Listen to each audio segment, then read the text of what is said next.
Embera ya Evelyn Lagu ate ku luno etabuse, amaaso gatandise okufuna ekifo ekyamuviiriddeko okutandika obutalaba bulungi wamu n'amaaso okuzimbira ddala.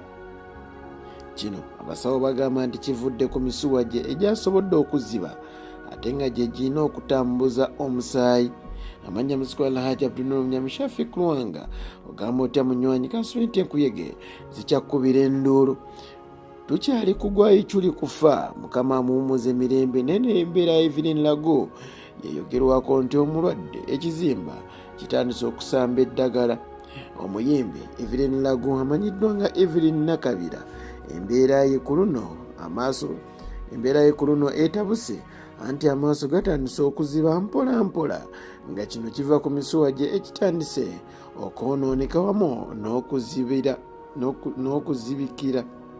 Evelyn Lagu okumala ebbanga ddene azaawe n'ennemba n'ekirwadde ky'ensigo ekyamutuusa ku ndiri n'abantu okutuusa okutandika okumubika.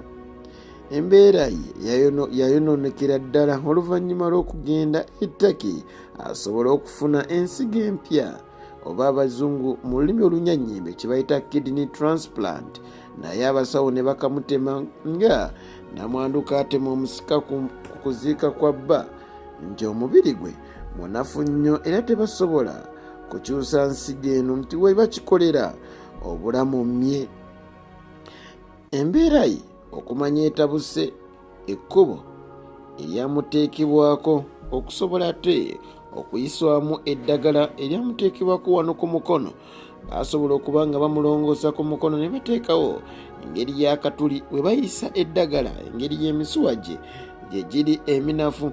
Kitegeerekese nti bambi ekkubo lino lyasobodde okuba nga liziba omuyisi w'akapiira akakubwamu eddagala, era kyategeerekese nti agenda yeetaaga okuba nga ate atwalibwa alongoosebwe asobole okubeera nga ateekebwamu ekkubo awanaayita akapiira akalala omunno ayita eddagala lino. Okusinziira ku mutabani we Fred Kasavu bw'ati avuddeyo n'abeera ng'agamba nnyina ati agenda mu sabbiiti 3 namba nga tafuna ddagala kuba mwe baliyisa mwaziba.